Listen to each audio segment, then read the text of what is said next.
নমস্কার, আমি অদিতি। শুরু করছি কলকাতা টিভির নতুন অনুষ্ঠান অদিতির সঙ্গে সাদা কালো।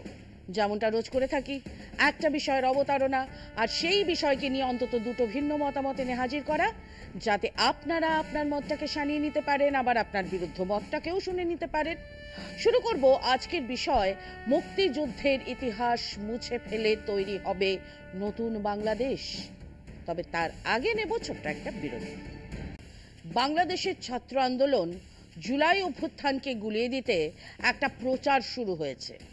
নিশ্চিতভাবেই এর পেছনে আছে কিছু ধর্মান্ধ মানুষজন। এক চক্রান্তের অঙ্গ হিসেবেই তারা বাংলাদেশের মুক্তিযুদ্ধের ইতিহাসকেই ছুঁড়ে ফেলে দিতে চান। এক দীর্ঘ বঞ্চনা আর অত্যাচারের ফলেই পূর্ব পাকিস্তানের মানুষজন রুখে দাঁড়িয়েছিলেন। সেই লড়াই ছিল পূর্ব পাকিস্তানের মানুষের লড়াই, আধিপত্যবাদীর বিরুদ্ধে লড়াই, মাতৃভাষার লড়াই। সেই লড়াই থেকেই জন্ম নিয়েছিল বাংলাদেশ। সেদিন যারা এই লড়াইয়ের বিরুদ্ধে ছিলেন, সেদিন যারা পাক হানাদারদের পথ দেখিয়ে নিয়ে গিয়ে চিনিয়ে দিয়েছিলেন মুক্তিযোদ্ধাদের ঘাঁটি, সেদিন যারা দেখিয়ে দিয়েছিলেন বাংলাদেশের মুক্তিযোদ্ধাদের প্রাণ কেন্দ্রে থাকা বাংলার শিক্ষিত সুশীল সমাজের মানুষজনদের, যাদেরকে বাড়ি থেকে বের করে খুন করেছিল খান সেনারা, সেই শক্তি এই ডামাডোলের বাজারে আবার মাথাচাড়া দেওয়ার চেষ্টা করছে। তারাই দেশের ইতিহাস থেকে স্বাধীন বাংলাদেশের জন্য সেই মুক্তিযুদ্ধকে মুছে দিতে চাইছে। তারা ভুলেই গেছে দেশটা যেমন কারোর বাপের নয়, ঠিক তেমনই দেশের মুক্তিযুদ্ধ কারোর বাপের ছিল না। লক্ষ লক্ষ বাংলাদেশের মানুষ সেদিন হাতে যা পেয়েছিল তাই নিয়েই রুখে দাঁড়িয়েছিল খান সেনাদের বিরুদ্ধে। এই সত্যি এক ভয়ঙ্কর প্রবণতা। সময় আরো একটা বিরতির, সঙ্গে থাকুন। এবার আসুন দেখে নেওয়া যাক যে অভ্যুত্থান হলো তার নায়করা এই মুক্তিযুদ্ধ নিয়ে কি বলছেন। এদের মধ্যে অন্যতম ছাত্রনেতা মাহফুজ আলম। তার ফেসবুকে তিনি যা লিখেছেন আমি আজ কেবল সেটা পড়ে শোনাবো, শুনুন মন দিয়ে। তিনি লিখছেন, মুক্তিযুদ্ধ মানে বাংলাদেশ, ছাত্র জনতার অভ্যুত্থান মানে বাংলাদেশ। মুক্তিযুদ্ধের পর কি হয়েছে তা নিয়ে সমালোচনা করুন, ইতিহাস পর্যালোচনা করুন, কোনো সমস্যা নেই। এমনকি মুক্তিযুদ্ধের সময় কি কি ঘটেছে তা নিয়েও তর্ক উঠতে পারে, কিন্তু সে সবই হবে মুক্তিযুদ্ধকে মেনে নিয়ে। যেমন শেখ মুজিবের ফ্যাসিস্ট হয়ে ওঠা নিয়ে আমরা বলবো, উনি ফ্যাসিস্ট ছিলেন, কিন্তু বাংলাদেশের সৃষ্টিতে অনেক জাতীয় নেতৃত্বের মতো ওনার অবদানও অনস্বীকার্য। তাই আমরা ৭২ পূর্ব শেখ মুজিবুর রহমানকে প্রাপ্য গুরুত্ব দিব। মুক্তিযোদ্ধাদের একাংশ ফ্যাসিস্ট হতে পারেন, কিন্তু মুক্তিযুদ্ধ ছিল আপামর জনগণের লড়াই।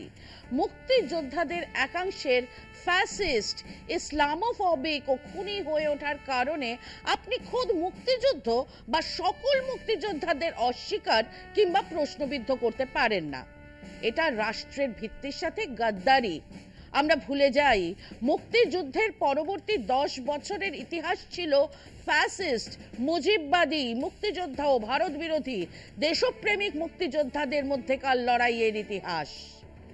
কিন্তু সেজন্য আধিপত্যবাদ বিরোধী কোনো মুক্তিযোদ্ধা খোদ মুক্তিযুদ্ধকে অস্বীকার করার দুঃসাহস করেননি। এখানেই পিকিংপন্থীদের সাথে অন্যদের তফাৎ। এদেশের মানুষের রক্তক্ষয়ী সংগ্রাম ও বাংলাদেশের জন্মকে স্বীকার করেই এদেশে রাজনীতি করতে হবে।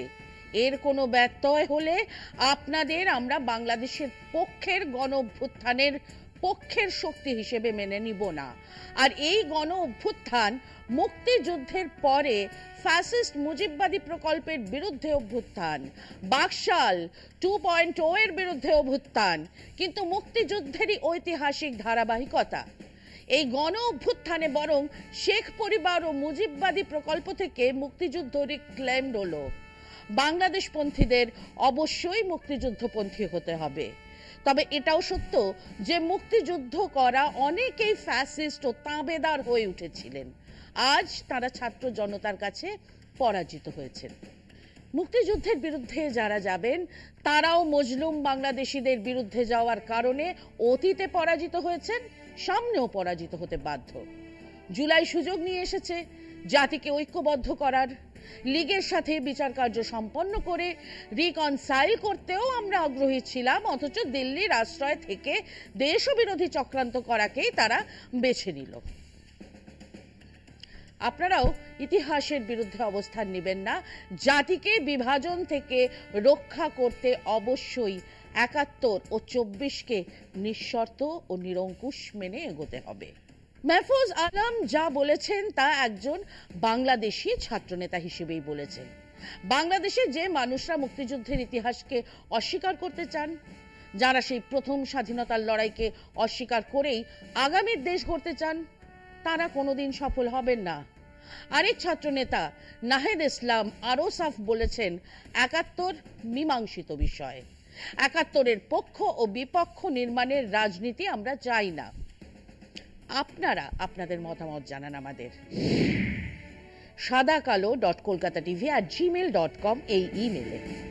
আজ আসি, দেখতে ভুলবেন না অদিতির সঙ্গে সাদা কালো।